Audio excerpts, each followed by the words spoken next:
All right. So our guest today, and I don't know, Mark, if I can do you justice in my introduction. So I'm just going to kind of do a Cliff Note version of stuff that did we lose some stuff that I've learned about you from talking to you and being online, looking around online a little bit.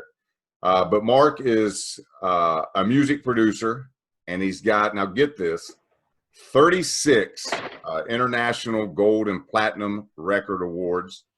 He's the chairman of Sony AMG, which is Attack Media Group. And some of the, I just wanted to kind of list off some of the Grammy and Juno nominated artists that he's worked with, because it's there's some really big names in there. Everything from David Bowie, Duran Duran, Billy Idol, Boy George, Yes, Joan Jett, Cameo, and Kool and the Gang. And I've been, in part of my research and just the last, actually since probably the beginning of the year when Mark and I first connected, I've been listening to every podcast I can find on him and interview.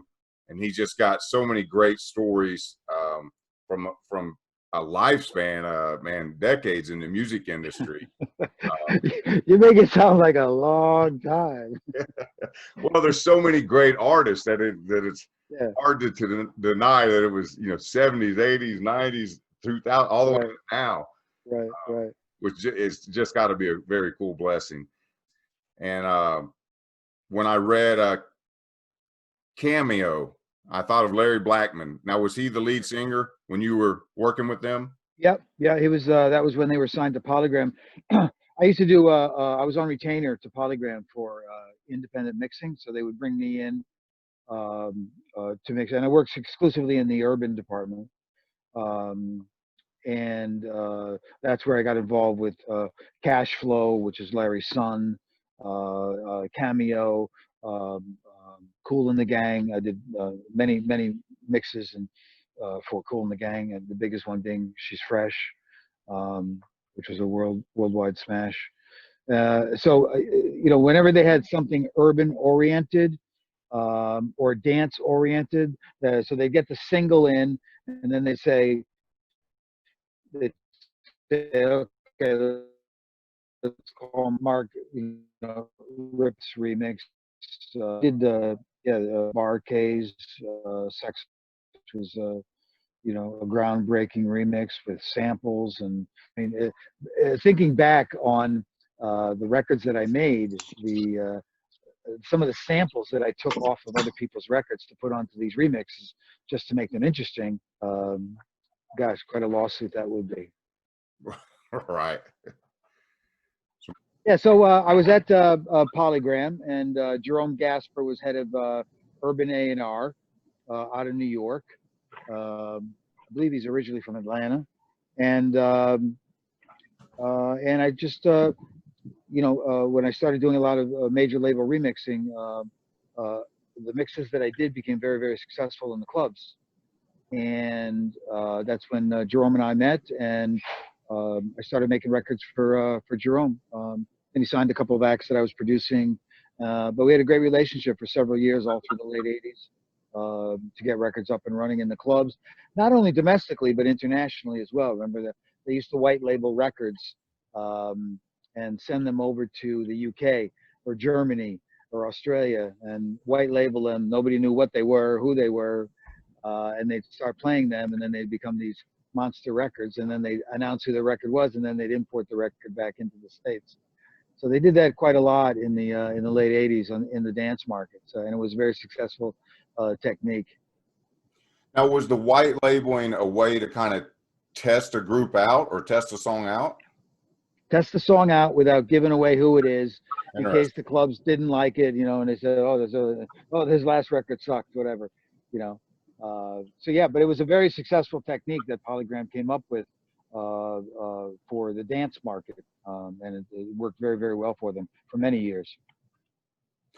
And so you were present in the early 80s when really hip hop became a thing and took off. Yeah, I went independent. I worked at Vanguard Records up until 1987, so I was there for 11 years. and then of which I did many dance records as well. And then I went independent in around 86, 87. And that's when I started working with Bowie and Duran Duran and Billy Idol, Boy George, all the other, because I was just doing independent mixing at the time. The things I really loved about your story, Mark, was how you got started. I mean, kind of the day after graduation. Now I know it, but do you mind talking everybody through that? Sure. So in the late 60s, as the Vietnam War was raging, my junior and senior year, every night we'd go down and watch, I don't know if you guys remember Walter Cronkite, but he was a legendary newscaster, and what came out of his mouth was gospel, right? So every night we go down to the den, the family would sit around and watch TV, and I looked at mom and dad and said, they're going to grab me. Without a doubt, they're going to grab me. My brother David, he joined the Navy, so he was, in the South Pacific somewhere on a boat, so he was pretty safe.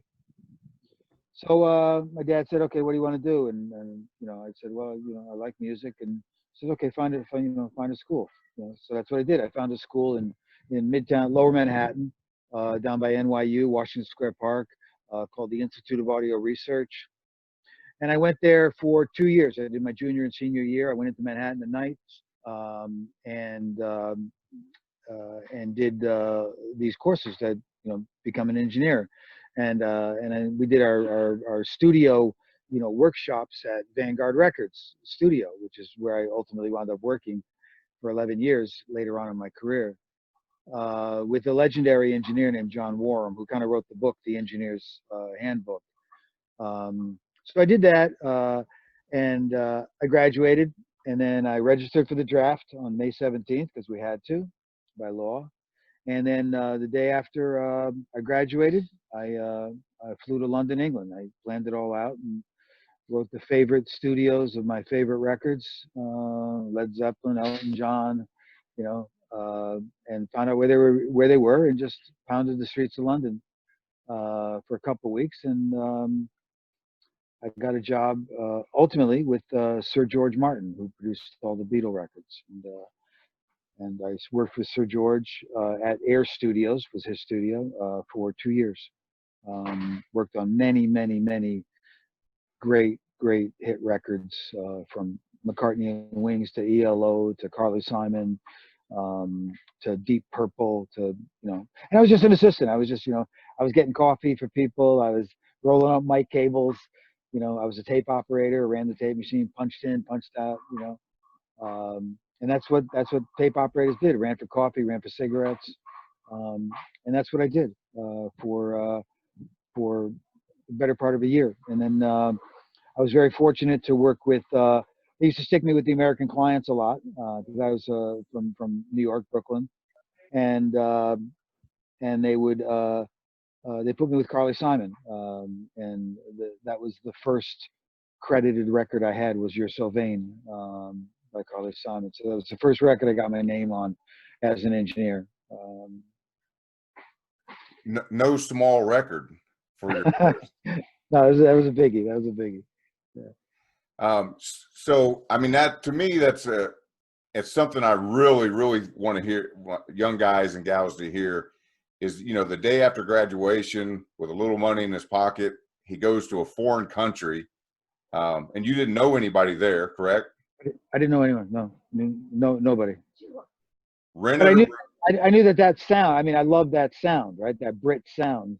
Glenn Johns, Andy Johns, the Engineers. I just love listening to their records, and and I always say, how come the drums are over here, and how come the guitars are over there? And my dad said, I'll go find out. And that's how I got into I started researching schools, and I found this great school that's no longer around, called Institute of Audio Research, run by John Warham and Irv Deal, who is a legendary engineer as well. So, do you think that is still a necessary and or viable way to get into the music industry? So if you're 18, 20, 24, don't have wife, kids, mortgage, would I just think that shows a lot of passion. But you know, if you like the Atlanta sound of hip hop, should you move to Atlanta and start going to coffee or going to studios and getting coffee for people and hanging out, finding a mentor? Yeah. I mean, the studios don't really exist anymore, like a studio, right? Right. And they're very far and few between now. And there's not much mentoring that takes place in these facilities, because basically everyone has a studio in their bedroom and their basement, and it's basically a home studio scenario. I'm of the belief that you got to get behind the wheel and drive the car sometime. So if you can do it on your own and start working with great artists on your own that may be unsigned, then that's a great way, number one, to show your chops and skills from an engineering standpoint. See, the engineering standpoint thing was a very difficult.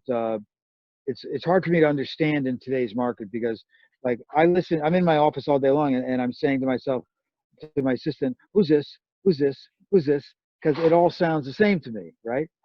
Because when we worked at Air Studios, we had that one Pultec EQ, and we put that on the bass drum, right? And we had that one LA2A compressor, and we put that on the voice, you know, and it made, you know, little items sound special and poke out of the mix. Now that LA2A is across 128 tracks as an algorithm and as a plugin, so you can use it across everything, and so nothing actually pokes out and sounds special. That's just to my ear. And you know, I got a pretty good sonic ear for listening to sound, so that's why like I can't distinguish sometimes. There's no more peaks and valleys sonically. Do you know what I mean? Mm-hmm. Right? Because everything is just so smashed and compressed. And you know, also when we use tape, we use tape as a compressor, really, because you're lining up to, you know, +6. So you line up to 0, right? And then on playback, you line up to +6. When you bring the meters down, you're at 0, but you're really recording at an elevated rate, right? So you're embedding the tape with more sound, more level, and that's why these records would jump out at you, because you're utilizing the tape as an additional sonic tool. And we did that a lot. You really cram the tape up, especially with mixing. When mixing went to half-inch on half-inch tape, I mean, you could really load it up, right? You know, really get the meters just to jam in the red, which is what you wanted, because when it went to the vinyl pressing plant, the redder it was, the hotter it came back as well. Okay, so that brings up a good question for me. As a guy who, I mean, I think I know good music when I hear it, but not from an audio engineer or producer's standpoint. And so we've got these examples like Billie Eilish and her brother recording all the stuff in the bedroom. Mm-hmm. Russ putting himself on from the basement of his home. When you get that music that's been made at home, I don't know, is it always now easy to get it professional enough that you would sync it, or you would license it, or you would get involved with it? Yeah, absolutely. I mean, if something is at a certain level sonically, we can take that and utilize it for film, television, video games, ad agencies.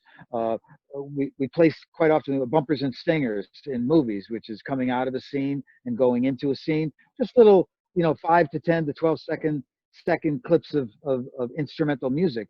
And some of these are just demos done in the basement, but where they're placed in the mix of the audio within the movie, that's obviously a discretionary to the director and how it works against the visual.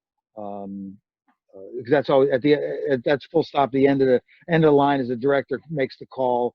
You know, whether it's lyric appropriate, beat appropriate for the editing of the scene, atmospherically appropriate for the sonics or the sound of it. So yeah, quite often your tracks don't have to be completed to get into a movie.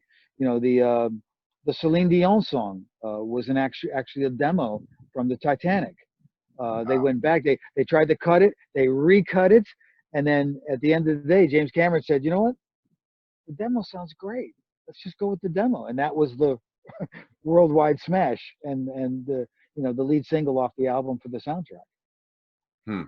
So being that the kind of this compressed sound now has everything sounding alike, Sadi is asking a great question in the chat. Is there something that you recommend that artists can do nowadays to have a more distinct sound, to stand out? Yeah, I would suggest cutting live bed tracks. I think that's important, and cutting as much live stuff as possible, especially with the vocals. So, you know, sitting in my office, I hear the vocals, and I hear the cut, bass, the cut, the bass, the cut, the bass, right? So for me, it's it all just sounds the same. There's no peaks, there's no valleys in the project. So you just asked what's a live bed track. Okay. We're going way back, guys. We're going way back. That's when everybody was in the studio live off the floor, and everyone's cutting together. So, for example, when we did Live and Let Die, the James Brown soundtrack, that was live off the floor. So that was Paul McCartney and Wings playing live, and a 63-piece orchestra playing live. So they were doing it all live off the floor. The only thing that was overdubbed on the Live and Let Die soundtrack were the vocals, right? And it's that's recording it live all together, and then taking it apart and fixing up little bits and pieces. But that's a bed track. Okay. So before I kind of get into questions and answers with these guys, I want to talk about what you're more focused on now in this present day and age, focused on sync deals, getting music into television, commercials, film, video games, etc. Right. I think if you want to talk about that a little bit, it's definitely, I would say, an overlooked arena by most artists. Sure, but on the flip side, a lot of artists are really blowing up and getting put on because of features. Lizzo from Netflix, right? A 2-year-old song that went to #1 Billboard after a 30-second spill in a Netflix show. Yeah. So talk about what you're doing with that now and why it's so important to independent artists.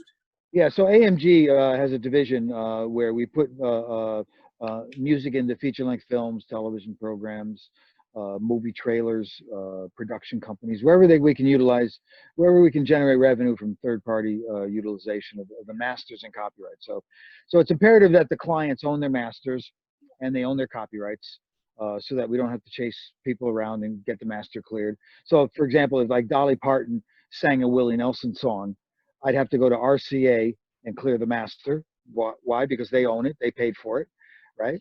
And then I'd have to go to Willie Nelson to clear the copyright because they need a synchronization license.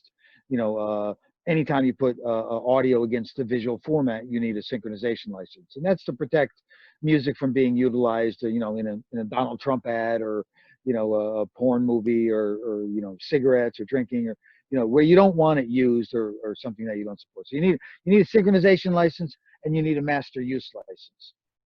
So we work with clients that control both. So if I get a call after sending the project out, we have 168,000 contacts in our database across film, TV, video games, etc. If we get a call, I can clear it in 10 minutes. And speed is of the essence when you're dealing with this, because there's another 500 people over my shoulder looking to get into the same movie. So if we can grab it quickly and it works for the director, great. Sometimes we do what are called temping sessions, where we give them three copyrights from the same artist, and they'll put it against the scene to see what works against the scene. And then the director say, yeah, song 2 works against that scene. It's a great revenue source, great revenue streams. We just, we had a 12-year-old song in the catalog that just got picked up for an all-French film, and they paid 5,000 euros. We put a song in a movie a few months ago, $60,000 US. A movie's budget, the music budget, is 10% of a movie's budget. So if they're shooting a $30 million movie, which is a very average, normal budget in today's movie world, then they're going to spend $3 million on music. And out of that $3 million, they're going to pay for an orchestra, right, to do all the orchestrations. They're going to pay for bumpers and stingers. And then they're going to get some high-end copyright, like, a Drake copyright, a Guns N' Roses copyright, a Kiss copyright, to put in the movie. And then kind of companies like AMG, my company, where they can get copyrights. Like I said, we've gotten up to $60,000 for one song in a movie. So it's a great source of revenue, where artists can make quite a bit of money and then flip that money into furthering their careers, whether they're doing videos, hiring social media, etc. Are they typically a one and done payment of 5,000 or 60,000, or is there a back end residual if it's on a TV show that continues to play for the next years? Yeah, there's a back end residual. Hi, how you doing? Good morning. I'm doing very well. I muted him. Cool. Yeah. So, what was the question? Sorry, I've thrown off. Yeah, no problem. Is it usually a one and done payment of 5,000, or is there residual back end? No, there's residuals. For example, I just got a check. I'm a co-publishing partner with Kanye West on a song that we did for Coach Carter. We did that movie about 12 years ago, and I have one song in the movie with Malik Youssef and Common, and I just got a check for $2,500 for my publishing partnership share in the movie. So, that it's a movie we did 12 years ago, and then bang, you open up your mail, there's a check there for $2,500 for, because the advent of Netflix and Amazon and Hulu and Roku and all the streaming networks, that's created a whole nother source of revenue. Anyway, to answer your question, there's a great source of a check. Like I said, I got a check for $2,500. Right. And that's for my publisher share in the track that we did with Kanye West as a publishing partner. So it's a great source of not only short-term revenue, but also long-term revenue in terms of, with all the streaming networks picking up projects and playing them. Well, out of the hundreds of artists that reach out to me, they're all saying the same thing. How do I increase my streams? How do I increase my streams? Okay. No one has asked me about sync. So I love it because it sounds like a less competitive field that I would like to focus on. It's less competitive field, and you'll probably make more money on return of your masters and copyrights than you will on streaming. 1 million streams will only bring you $4,000, if that, on Spotify, on that platform. So unless it's a home run, and I mean a home run, you're not going to make any money on Spotify. It's a great area to just get fans and listeners. On Spotify, I'd be more interested in the monthly listener rate than the actual streaming rate. Like, how many fans can I tap into for other products that I have in my product line? How, can I sell those fans a T-shirt? Can I sell those fans a baseball hat? There's other ways to generate revenue besides just the masters. But Yeah. Getting things into sync. We have a whole division of the company that all they do is sync placements globally. So we have with a company out of Beijing, China, and what they do is they put it into film and TV in the Asian marketplace, and that still pays great money. Yeah. I mean, statistically speaking, to blow up on Spotify or a major record deal, you have a better chance of being a standout in the NFL. But what is the opportunities like for getting into sync, actually getting your music placed? I mean, is it, still a 1 in a million, a 1 in 100 million, a 1 in 100,000? Here's what I think about film and TV sync. If you're dealing with one company, you're shortchanging yourself, right? But if you can deal and get into the databases of Repertoire, Sync Tank, Audio Sparks, Disco, these are all companies that can utilize, that have massive clientele that use music for film and TV and other uses. You know, advertising. Advertising is a great revenue source. You know, I have a client that just did a Honda ad in North America. You know, that's going to generate a great deal of money for them. How do I'm not familiar with these companies. How do they work? So those companies you just named, is it Do kind you of want to like? get your catalog up into them? Yeah, two ways. Companies like mine, I get involved on a co-publishing basis with the client, where we're co-publishing partners, and then I service it out through my database and all the clientele that we utilize. And you know, you got to pound them every week. Every week you got to have a package out, an EPK. Hey, here's the new single. Here's the new single. Here's the new single. Here's the new feature with the guy. You know, just to let them know that it exists. It's you know, they're inundated with products. You know, you have to have the lyrics up in all of these things because someone may be searching for something that's lyric appropriate for a scene. You know, something they, like I said, some they may look for something that's being edited by mood, topic, genre, gender, stuff like that. Okay. So you said earlier that you want to get more exposure, get more involved with companies. So the people that work with AMG, do they submit only to you and then it's exclusive? Only to us, yeah, only to us, and it's on a fee basis, and we can lower fees if we become involved as co-publishing partners.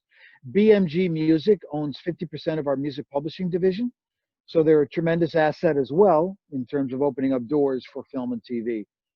But I find the best way to do it is to, and the artists don't have to pay to join these, you know, 4, 5, 6, 7 companies because we've already done it because we're servicing out our clients' music all the time through these third-party revenue streams. So when they submit to AMG and Mark Berry, what do you like your artists to have? They have the lyrics ready, an EPK. EPK, lyrics, you know, I want to see a Spotify link, streaming activity. Because remember, when, you know, this also benefits the artist. So when we send out our EPKs to our database, we put in the Spotify link. So we have 168,000. So let's say 50,000 go click, click, click, click. That's 50,000 more streams that you're getting just by people reviewing your music. Okay. Interesting. Let's see here in the questions. What if it's unreleased? What if it's not on Spotify? Do you take those submissions or you rather have them up? Absolutely, because sometimes clients bring catalog to us that is nowhere, you know, but it's just sitting there doing nothing. So we say, hey, let's get the back catalog up and running. Let's get it out. Hey, if it's just sitting there doing nothing, you have absolutely nothing to lose.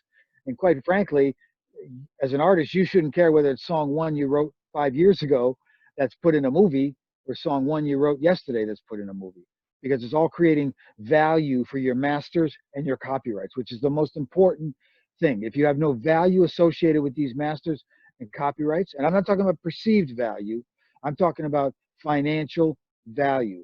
The industry today operates on the 4-to-1 principle. So if somebody comes to me and says, can you get me $100,000 advance for my publishing?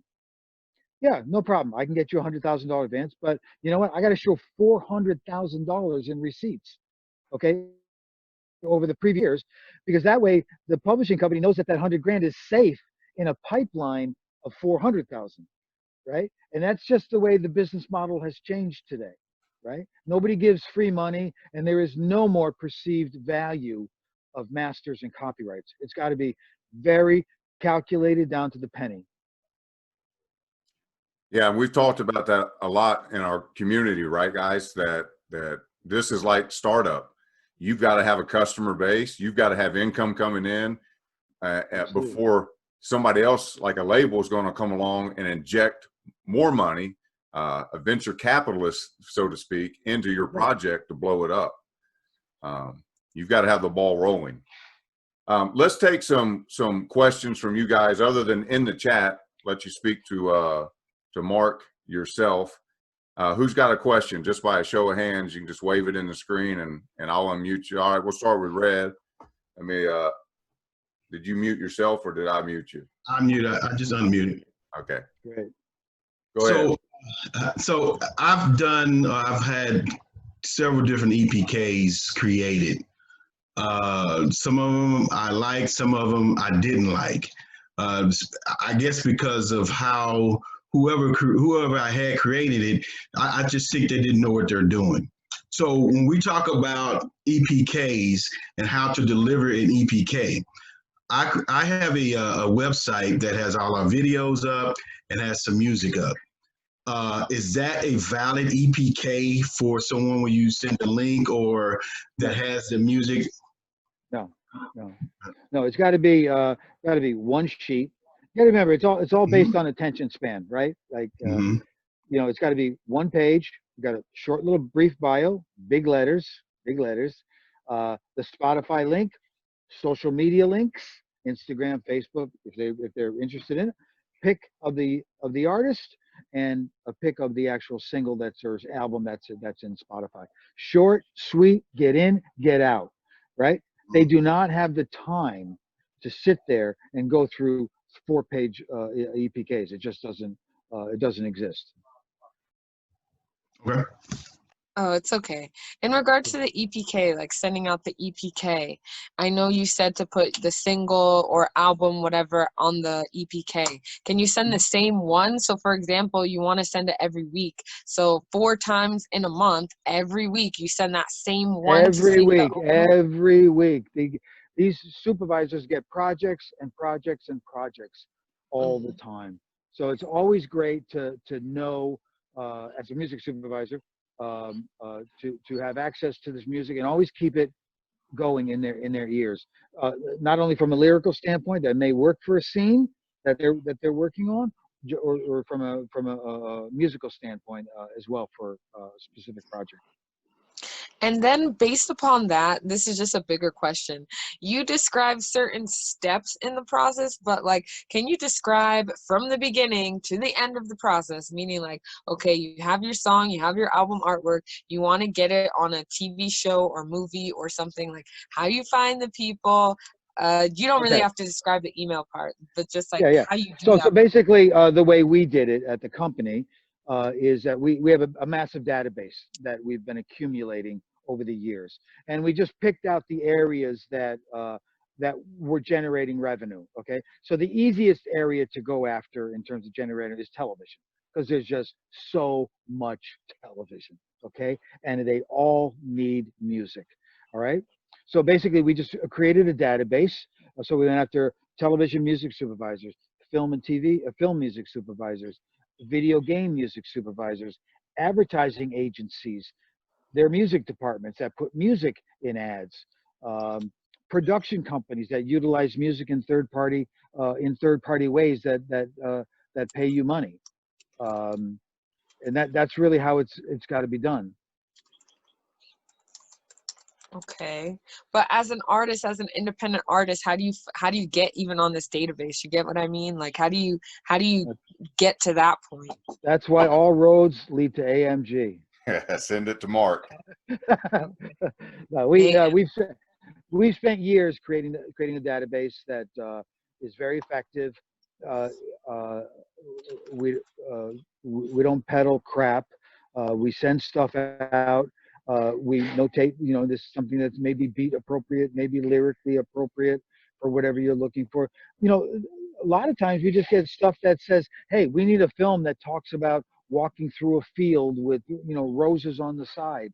You know, do you have anything in your database lyrically that comes close to talking about that, right? Whether there's roses in the lyric line or something, right?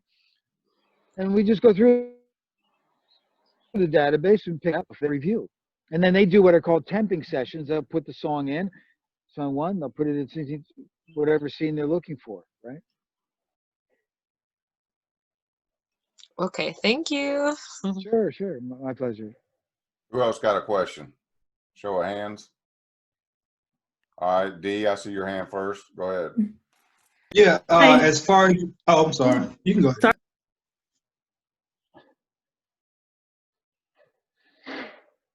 All right. As far as the EPK is concerned, I know you mentioned that they have to have certain information, and I know the other guy mentioned about the website. What if you have that same information on just a one-page website? They're not going to go to a website. Okay. They're not going to a website. It's just, listen to me, it's a time element. Okay, it's Okay. a time element. If on the APK they have interest in the product and they think that it's appropriate for what they're working on, then yes, they'll definitely go to the website to see what else is there and what else is they like. Let's say they like the sound of the project, right? They just the atmospheric sound of the project, but that song is not right that you sent them through. Hey, maybe there's a whole album here that they can check out and find something else that's appropriate. That's happened many, many times. Okay. All right. Thank you. Yeah. Sure. Yeah, every additional thing, just think of it this way, is friction. If they've got to go to page 2, that's friction. If they've got to leave and go to a website, that's friction. Every step you create for them to discover more about you is more friction. Right. So you've got to have the meat and bones right up front. Right. You have to have the hook right there to suck them in and get them interested in you as an artist and in your music for their film project. So this is just a quick technical question. Is if you put it in the email, should it be a PDF or should it just be like one picture that you just put in the email? Like a JPEG that you just put in the email and it's an EPK? So her question was, when you send out the EPK, is it an attachment like a PDF, or when you open up the email, you're seeing the actual photo? Yeah, open up the email and that's the first thing you see. All right, and that everything is right there. HTML. You know, also, one other point. I wanted to stress if there are accolades on the project that have already been achieved, those should be put into the EPK as well. So if you have achieved Spotify playlisting to 1 million streams, that's important to let them know that, because that means there's activity on the artist. Okay. Landon? Hi. So what you were saying there about Spotify streams and kind of how that is important when an artist is submitting. Realistically, if you're submitting your music and you don't have those streams or you don't have that big presence behind you, how likely are you to get picked, or is that kind of like a cherry on top and the music is the most important thing? That's a bit of a cherry on top, because remember that when you're looking to put music into a film or television project, it's always the director's call, right, as to what works. Like, and I've been flabbergasted sometimes when a project has been picked for a movie, saying, "Oh my God, I can't believe they picked that." But in the director's mind, he saw that here's a great story. So I was in a screening one time, and we had a whole theater. There's 12 of us, the sound editor and everything, and we're watching this project, and the director jumps up, starts screaming. He goes, "Did you see that crash? Did you see that crash?" And we're like looking at each other, saying, "What the hell is he talking about? I have no idea what he's talking about." But in his mind, between the visual and the audio, he saw something clash, right? Which I thought, wow, that's a great pick for that scene. But at the end of the day, it's always the director's call as to what's going on behind the audio and any visual scene and music as well. Okay, so you don't recommend kind of waiting for your streams to reach a certain level, or only? No, okay. Not at all. Not at all. Does it help? Yeah, it helps. It helps, especially if you're making a lot of noise and the project's really banging internationally. But at the end of the day, it's not a decision whether a director or a music supervisor is going to put your song in a movie. If they see that visual audio connection happen, it's in. It's in. Okay. I don't care if you got 10 streams. It's in. Yeah. Right? Okay. Cool. Thank you. Sure. As far as setting up before they send it over to AMG, most people, artists that I work with are making this music in their bedroom, then they're uploading it to CD Baby, TuneCore, DistroKid. Right. Is there any other associations, memberships, payments, or anything they should do to make sure it's theirs and it's cleared? Because I know you like to have it cleared in 10 minutes. Yeah. So basically, anything that's sent in, we ensure, and we can help the artist with this. We ensure that it's properly registered at the appropriate performing rights society. Here's the deal with publishing. If your admin is fucked up, you're not getting paid. It's as simple as that, because they quite simply don't know who to pay, right? They've got this big record out. It's in a movie. It's being played over and over all around the world. All this money comes into the PRO, and they have absolutely no idea who to pay. So we ensure that all our artists have proper registrations at their PRO, whether it's in the UK, Australia, Canada, America, to ensure that everything's registered properly and that all the money flows directly. All right. And that's the most important thing with publishing, that it flows from source to the client, right? Now, I know you like, again, to clear things quickly, and that's why it's best if the artist owns all their own masters and all that. But what if they have their paperwork in order, as far as Steve's asking, if they've got their split sheets, producer agreements, all that, and they send that all as their package? Or is that still a Absolutely process? That's great. That's a great source for us to work with. Remember, 50% goes to the master owner, 50% goes to the copyright holders. All right. So if there's one master owner, let's say the lead singer of the band paid for the studio time, he's the master owner. Okay.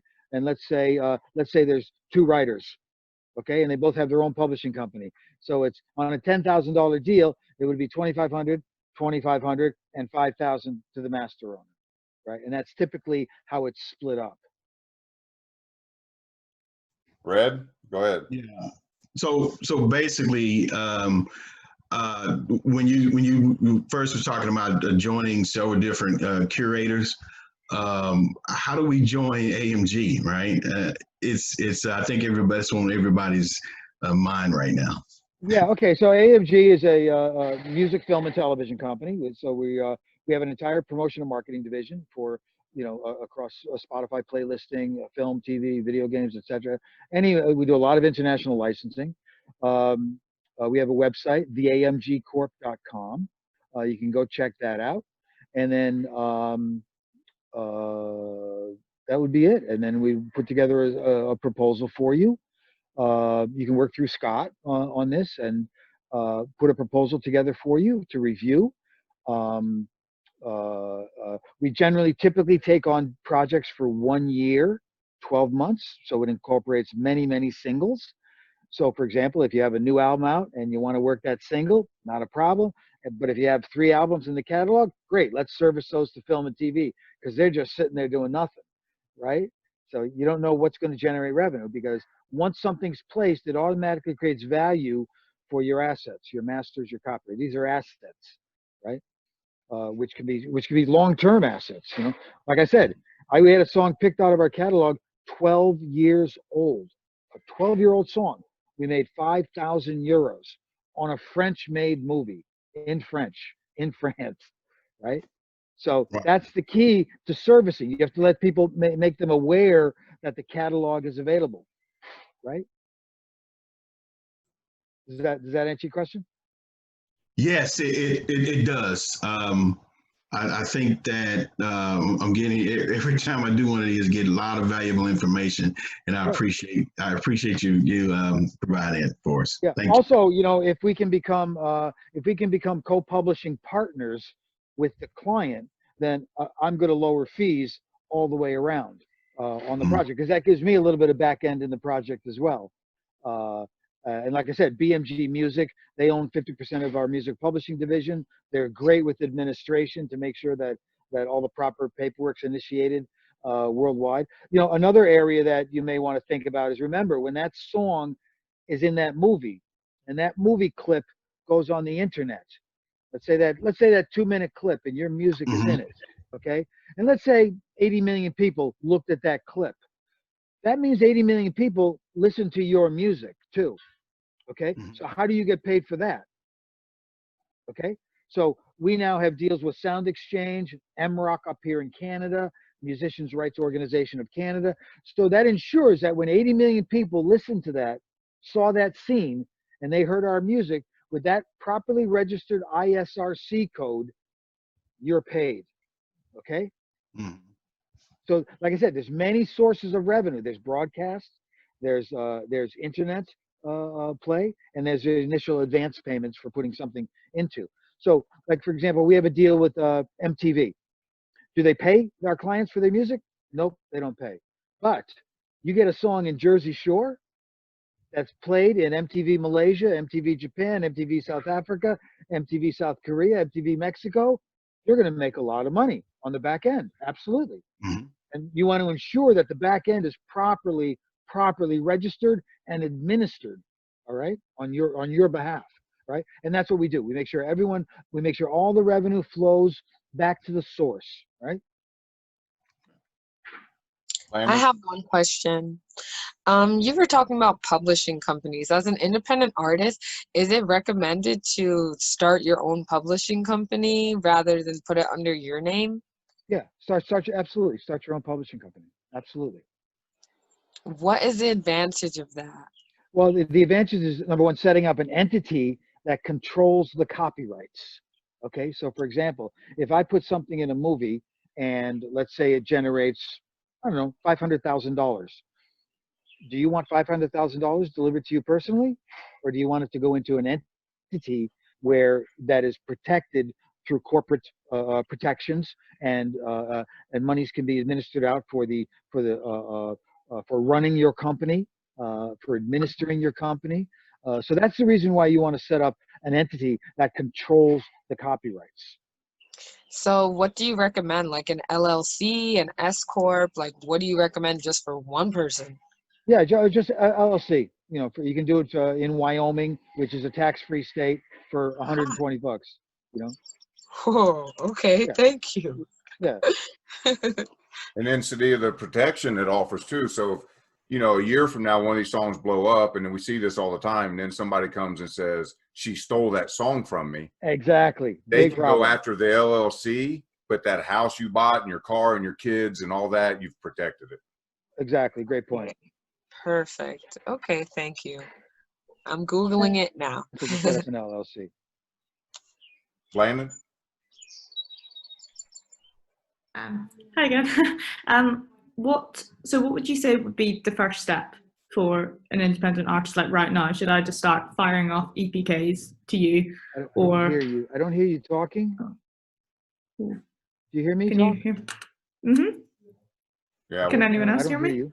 I can hear Oh, there you. we go. There we go. I got you. Okay. I got you. Okay, cool. So what would you say is the first step now? Like after we finish this call, do I just start firing off EPKs to you, or is there something else that I need to be doing first? Yeah. Go check out our website. Go check out our website, and you'll see what the company does and how we operate. And then reach out to me by email.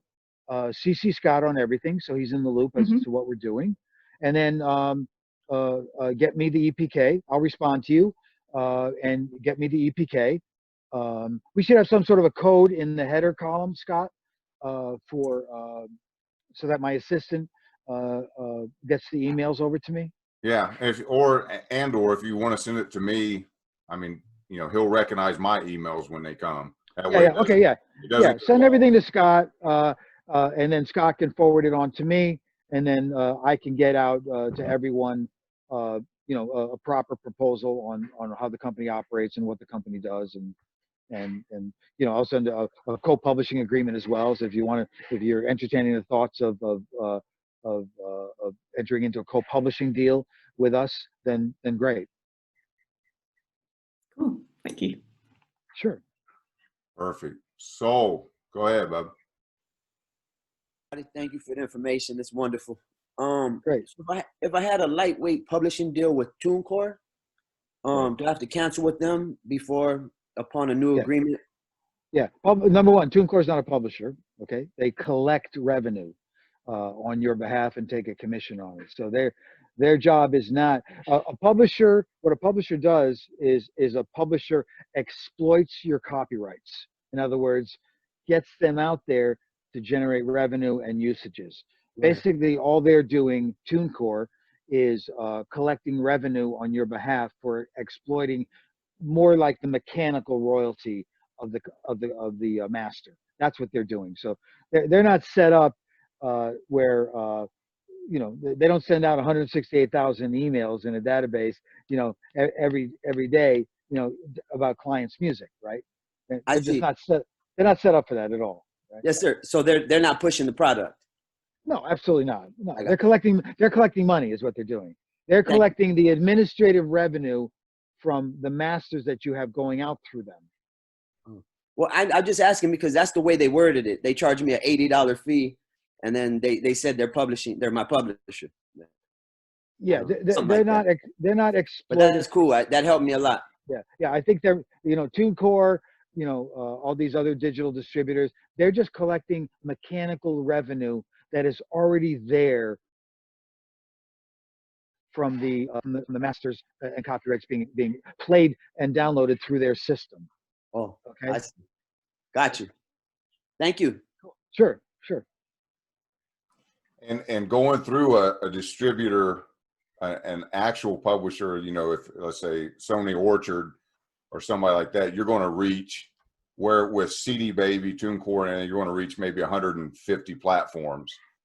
These others are going to get you to 1,000 international stores and platforms. It's a big difference Right. between what they're And all. you know, also a point is you always want to retain control of the publishing, you know, until you go to bed with a formal publisher, you know, someone that can exploit your copyrights and your masters and return the revenue. More importantly, administrate the revenue back to the rights holders. That's the most important part of the equation, right? So you've mentioned international a few times. So Steve is he's on the call here. He's a music executive in the UK. And he works with a lot of Afrobeat artists.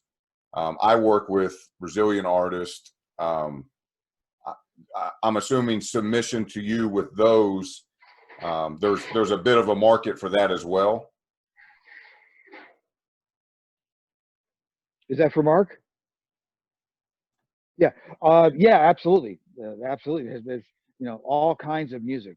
You know, like I said before, with the advent of the streaming networks creating their own production, all right, Netflix has committed $15 billion to internal production. That means $15 billion over the next 2 years will be spent on television shows that they own, control, all right? So, and they all need music, right? They all need music. And they're all played on the internet, right? Wow. So all of that broadcast revenue should flow back to you guys directly.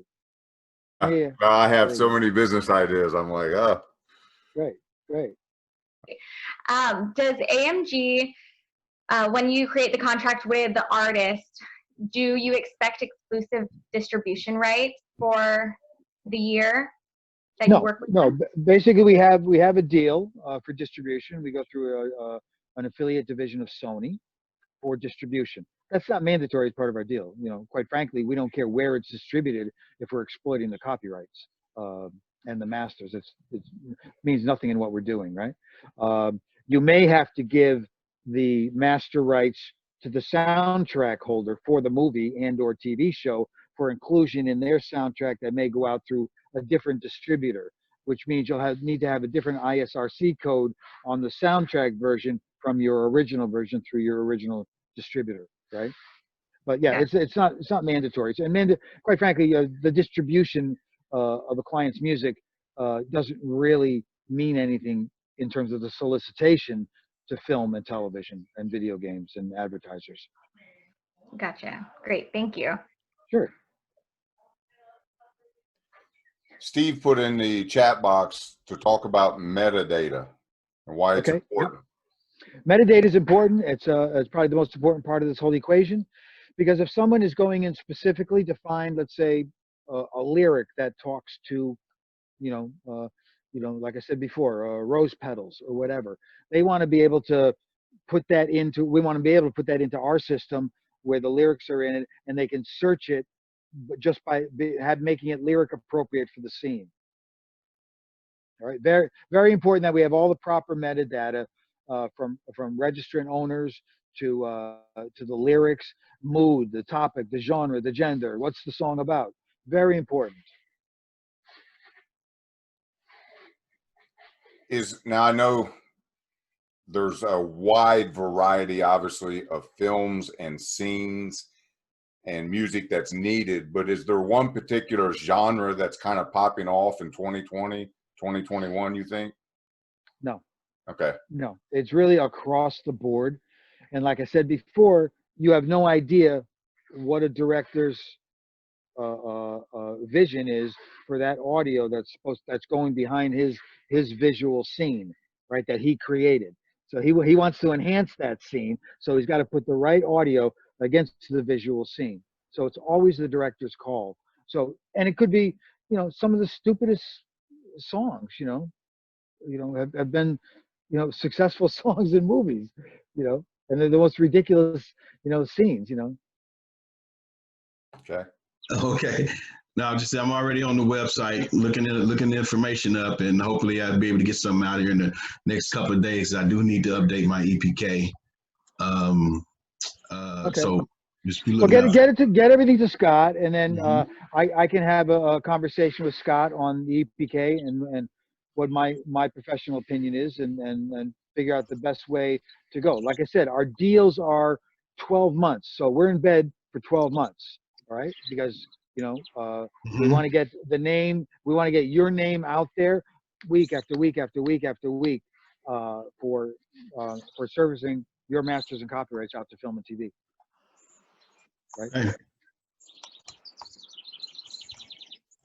Hey, Mark, I know the answer to this, but I want to go ahead and ask it because this is also going to be replayed, and I want to make sure that everybody catches it. When you're talking about complete ownership, you got a lot of young hip hop artists that are leasing beats. It's the biggest problem. It's the biggest problem. You can't get that cleared, right? So it can't be a leased beat. No, we're very, very frank, and we have to have very realistic and honest discussions, because at the end of the day, they're not going to sue you, and they're not going to sue me. They're going to sue Warner Brothers Pictures, Sony Pictures, Legendary Entertainment, the company that's got the $1 billion in the bank. And they're going to get an asshole lawyer who's going to come along and say, hey, my client now deserves to get, $500,000 or $1 million. And quite frankly, that's a nice settlement just to get rid of somebody, right? Just say, goodbye, get out of my hair. The movie generated $100 million. Get out of my way. So it's very, very important that we have honest and very, very transparent discussions as to who was in the studio when you made the record. If the record's taken off, did the kid walk in with a cup of coffee and say, hey, how about this? And then all of a sudden he's claiming ownership of the main hook line of the song. It's happened before. Right? So yeah, it's very important that we have transparent discussions on the ownership of the masters, right? That's got to be very clear title. And also the copyrights have to be very, very clear, because we're doing a documentary right now on the death of Jam Master Jay, all right, from Run DMC, and we're going through the songs in the catalog, and we're using about 12 Run DMC Jam Master Jay songs, and some of these Run DMC tracks, there's like 7 writers, and there's 12 publishing companies, and I'm saying to myself, this is like an administrative nightmare to deal with this, right? So yeah, it's very important that you have all of the necessary documentation on the songs. And quite frankly, if you're going to do a co-publishing deal with AMG, then you're going to have to clearly represent that these masters are cleared and that you are the sole writer. There's no samples used. If there are samples used, I want to see the clearance form. And if you can't get me the clearance form, then you have to replay the sample on your own, so that you own whatever that sample was that you're doing. Okay. Yeah, go ahead, Saul. I want to say an exclusive lease. So it has to be an exclusive. I own the beat. No one else can be on the beat. Even... I can't have anyone coming back saying, wait a minute, that's in Superman? You didn't call me. Wait, that's Yeah. me. You didn't call me. You know, it's happened before. Guys, it's happened before. You know, somebody climbs out of the woodwork, and basically it was a kid that was just walking around the studio getting coffee for people, and a runner. And he thought, in his mind, he thought he made a contribution to that song. No, I understand that part. I mean, say I own all the masters to the lyrics. I own the master recording. Say I've even copyrighted the song. I've been to copyright.gov. Okay. But I happen to do, I just leased the beat. You know, I do have you have the contract. proper, not a problem. Do you have the proper documentation on leasing the beat? Yes, definitely. Okay, great. Yeah, we can work with that. Absolutely. So that Right. means when I put it into a movie, that we have to consider financially that person who leased you that beat. Oh, definitely. Okay, All right. great. So yeah, that's totally clear. That's totally Right. clear. As long as we have the proper documentation. The thing is, we don't like surprises. Great, All right? 'Cause gotcha. like I said, they're not coming after you or me. They're going to come after Sony Pictures. That's a $20 billion a year corporation. Understood. You know, and they're going to get some jerk lawyer who's just wants to practice law, and he's going to dig his teeth in, and it's going to and it's going to cost you a lot of money. Okay. And let me add this, all for a $50 beat. Yep. Exactly. All right. Exactly. I got you. Yeah. Just want to say thank you for organizing this and providing all this information.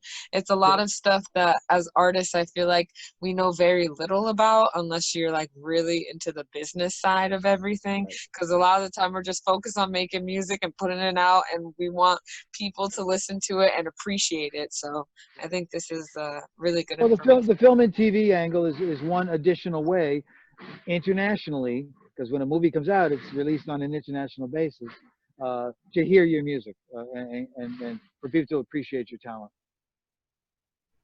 Any Mark? Oh, yeah, he's still here. Any parting words? Final parting words of advice for the artist? I'd love to hear some music and structure some deals where we can work together and start getting their music out to avenues that they've just haven't explored before, because it's a great revenue source, revenue streams. Remember, not only short-term revenue, but long-term revenue as well, where it creates value for your copyright. So when you want to sell it to that publishing company for $1 million, Start getting gurgly after if you want to sell for $1 million. Yeah, if you want to sell it for $1 million, and we're gonna have to show $4 million in receipts, then this is the way to do it. When you have a catalog of music all out in a movie and a TV show, and not only generating short-term revenue but long-term revenue as well. So when they play that show over and over and over in Japan, South Korea, Brazil, Argentina, worldwide, all that revenue flows directly back to the rights holders. Yeah, and I was mentioning with markets like China opening up and getting so much more TV and film. Massive market, man. We have a deal with KDM, which is one of the largest distributors in Asia. So they can actually pick it up for distribution. They can work it at film and TV in that marketplace. Remember, these like Asian soap operas are huge, very, very popular programs, And when you have 1.4 billion people watching a show, that's a lot of revenue, right? Absolutely. All right, everybody. Well, Mark, thank you so much for your time. Absolutely, my pleasure.